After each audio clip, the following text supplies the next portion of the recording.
আরজিকর কাণ্ডের প্রতিবাদে সরব শিক্ষাবিদরাও। শিক্ষারত্ন সম্মান ফিরিয়ে দিলেন শিক্ষক দীপক মজুমদার।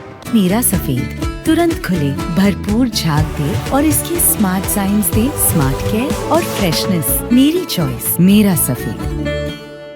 আজ শিক্ষক দিবস, আর এই শিক্ষক দিবসেই রাজ্য সরকারের শিক্ষারত্ন সম্মান ফিরিয়ে দিলেন এক শিক্ষক। আমাদের সঙ্গে রয়েছেন শিক্ষক দীপক মজুমদার। এই সেই সার্টিফিকেট যেখানে দেখা যাচ্ছে দীপক মজুমদার প্রধান শিক্ষক, তিনি 2013 সালের এই আজকের 5 সেপ্টেম্বর দিনে তিনি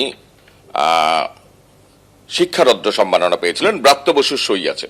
বলছি কেন এই সিদ্ধান্ত? সিদ্ধান্ত আমার এই কারণেই যে আমার বহু ছাত্র ডাক্তার ইঞ্জিনিয়ার আছে আর কি। তা আমার বহু ছাত্ররাই আরজিকরে পড়তো। আরজিকরে সম্প্রতি গত 8 তারিখে যে ঘটনা, নৃশংস ঘটনা ঘটেছে, পাশবিক অত্যাচারের পরে নির্মমভাবে হত্যা করা একটি ছাত্রীকে, যে সমাজে অনেক কিছু দিতে পারত, সমাজ আরও অনেক কিছু তার কাছ থেকে পেত, তাকে চক্রান্ত করে আমার মনে হয় বা ষড়যন্ত্র করেই হোক তাকে ওইভাবে পাশবিক অত্যাচারের পরে খুন করা হয়েছে। এরপরে একটা প্রতিবাদ আমার করা উচিত। আমার যেহেতু বয়স হয়েছে, আমি রাস্তায় নেমে হয়তো প্রতিবাদ করতে পারছিলাম না, কিন্তু আমার প্রতিবাদ করা উচিত বলে আমি এটা আমার কাছে মনে হয়েছে। এবং সারা রাজ্য যখন গর্জে উঠেছে এর প্রতিবাদে, তখন আমি তাদের পাশে দাঁড়াতে চাইছি। আমার একটাই উপায়, আমার কাছে যে সরকারের সময়ে এই ঘটনা ঘটেছে সেই সরকারের কাছ থেকে আমি যে সম্মাননা পেয়েছি, আমি সেটা শুধু সম্মাননাটা ফেরত দিতে চাইছি না, তার সঙ্গে যে অনারিয়ামটাও দিয়েছে সেটাও, 25,000 টাকা, সেটাও ফেরত দিতে চাইছি। একটাই কারণ, সেটা হচ্ছে কাদম্বিনী অথবা তিলোত্তমা অথবা নির্ভয়া, যাই আমরা ভাবি না কেন, তার এই হত্যা বা পাশবিক অত্যাচারের বিরুদ্ধেই আমার প্রতিবাদ, এবং তার সেই প্রতিবাদ স্বরূপই আমি আমার শিক্ষারত্ন সম্মাননা ফেরত দিতে চাইছি, যেহেতু একজন আমি প্রধান শিক্ষক। আমি অলরেডি গভর্নর অফ ওয়েস্ট বেঙ্গলকে দিয়েছি। আমি গিয়েছিলাম মানে আমাদের শিক্ষামন্ত্রী দপ্তরে, তারা রিসিভ করেননি। তার ওএসডি এবং সেক্রেটারি দুজনেই আমার চিঠি দেখার পরে তারা বলেছেন চিঠি নিতে পারি কিন্তু রিসিভ দেবো না।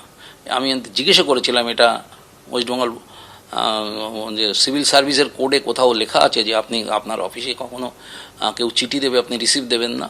তাতে ওরা বলেছে কখনো কখনো আমাদের কিছু কিছু সমস্যা থাকে, সেই জন্য আমরা দিতে পারছি না। তা আমি বললাম ঠিক আছে, তাহলে আপনাদের চিঠি, আমি আরও অনেক কথা হয়েছে, কিন্তু আমি যেটা বলছি, আমি কালকে বাই পোস্টেই পাঠিয়ে, স্পিড পোস্টেই আপনার কাছে পাঠিয়ে দেবো। আজকে সকালবেলা 11টার সময় আমি আমার সম্মাননা পত্র অলরেডি স্পিড পোস্টে এবং চিঠি পাঠিয়ে দিয়েছি। সম্মাননার যে টাকাটা 25,000 টাকা, সেটা গ্রিপসের মাধ্যমে আমি সেটা গভর্নমেন্টের ঘরে জমা দিয়ে দিচ্ছি। আর এভাবেই আরজিকর কাণ্ডের প্রতিবাদে, যেমন কিছুক্ষণ আগে আপনারা দেখলেন দীপক মজুমদার বলছেন তিনি শিক্ষকরত্ন সম্মান ফিরিয়ে দিয়েছেন, তেমন প্রতিবাদে সোচ্চার হয়েছেন শিল্পীরাও। পদ ও পুরস্কার প্রত্যাখ্যান করছেন তারা।